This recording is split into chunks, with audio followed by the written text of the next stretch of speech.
Oi, gente, voltando aqui no IGTV, não necessariamente para falar de coisa boa, mas preciso dizer que eu tô muito preocupada com essa pandemia do coronavírus e como isso vai chegar aqui no Brasil.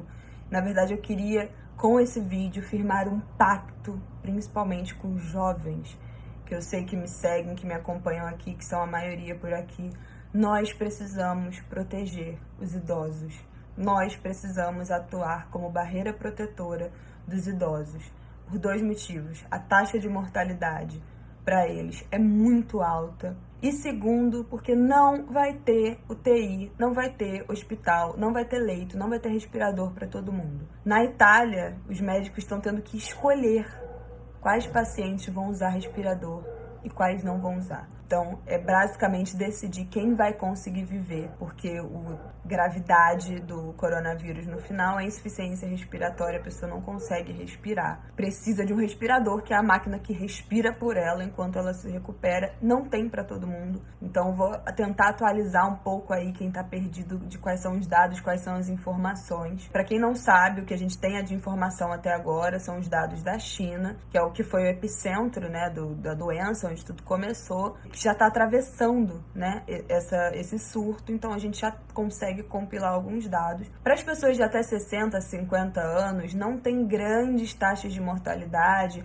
A maioria dos casos são leves, a menos que a pessoa tenha alguma doença pré-existente, alguma coisa que afete, diminua a imunidade ou afete a parte respiratória, mas em geral a mortalidade é muito baixa. A questão é, quando você chega na faixa etária de 70 a 80 anos, essa mortalidade sobe para 8%. Isso quer dizer que num grupo de 100 idosos entre 70 e 80 anos, 8 vão morrer. Isso quer dizer que num grupo de 20, um vai morrer. Quando você sobe mais essa faixa etária para cima de 80 anos, esse número sobe para 14%. Então, num grupo de 100 idosos acima de 80 anos, 14 vão morrer. Num grupo de 10, 1. A taxa de mortalidade para os idosos é muito séria. Outra informação que é muito importante da gente avaliar. O governo de São Paulo, o governo do estado de São Paulo, está trabalhando com a estimativa de que 460 mil pessoas serão infectadas com o coronavírus somente no estado de São Paulo. 80% dos casos, segundo a própria OMS, Organização Mundial de Saúde, 80% são casos leves, que não têm complicação, que não precisam de internação. São aqueles sintomas que a gente já está ouvindo de tosse, uma fadiga, cansaço. Mas 5% dos casos são graves, críticos e precisam de internação hospitalar. Se a gente pensa no universo de 460 mil pessoas, que é a estimativa do governo do estado de São Paulo, isso quer dizer que 23 mil pessoas ficarão em estado grave e precisarão de internação. Isso quer dizer que todas essas pessoas ficarão em estado grave ao mesmo tempo? Não, claro que não. Mas já estão trabalhando que o pico da doença no Brasil será entre abril e maio. Então não vai ter uma janela muito grande, muito espaçada para isso tudo acontecer. Isso significa que todas as 23 mil pessoas precisarão de respirador? Não, não necessariamente. Mas esses números servem para dar uma dimensão do que está vindo por aí. O Foro de Teresina, podcast da revista Piauí dessa semana, fez um levantamento e chegou ao número de que o Brasil tem 60 mil respiradores, na rede pública ou na rede privada. No total, são 60 mil respiradores. Quando a gente fala de 23 mil pessoas em estado grave, somente no estado de São Paulo, a gente entende que essa conta não vai bater. Então, a gente não pode adoecer. Os jovens têm que proteger os idosos. Eles não podem ficar doentes, porque a taxa de mortalidade é muito alta, porque não vai ter hospital. Não vai ter hospital, não vai ter UTI. O protocolo da UTI são até 15 dias internado, então não é uma coisa que entra um, sai o outro e entra outro. Não é, é um tratamento longo, a recuperação não é rápida. Então as medidas que o governo do Rio e de São Paulo, principalmente, estão tomando nesse primeiro momento de já começar a cancelar tudo, cortar tudo, fechar tudo, são muito prudentes, não são medidas exageradas, porque a gente não pode se dar ao luxo de ignorar tudo isso, porque, não é grave, a maioria das pessoas não morre, porque a gente não vai ter sistema de saúde para absorver. A questão dessas medidas do governo já estarem começando desde agora é que as pessoas não podem ficar doentes, porque se ficar doente, não vai ter sistema de saúde, não vai ter onde colocar essas pessoas. A gente vai acabar que nem a Itália, que os médicos estão tendo que escolher quem vai usar respirador e quem não vai.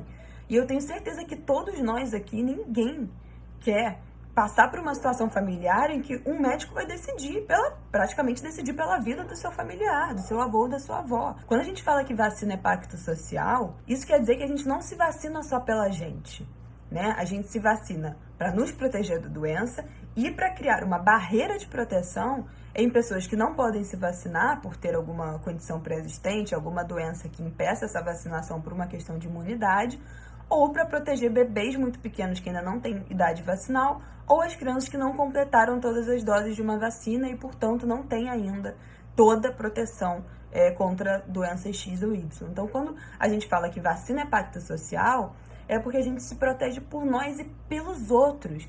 E esse é o momento que a gente precisa viver agora. Não é uma questão de, eu não vou pegar e tá tudo bem, ou então eu não me importo de pegar porque a mortalidade nos jovens é muito baixa e não vai ter nada. Não é sobre você. Esse é o momento que a gente tem que deixar o egoísmo de lado, esquece isso, prove a sua maturidade, esqueça o seu egoísmo, porque não é sobre você.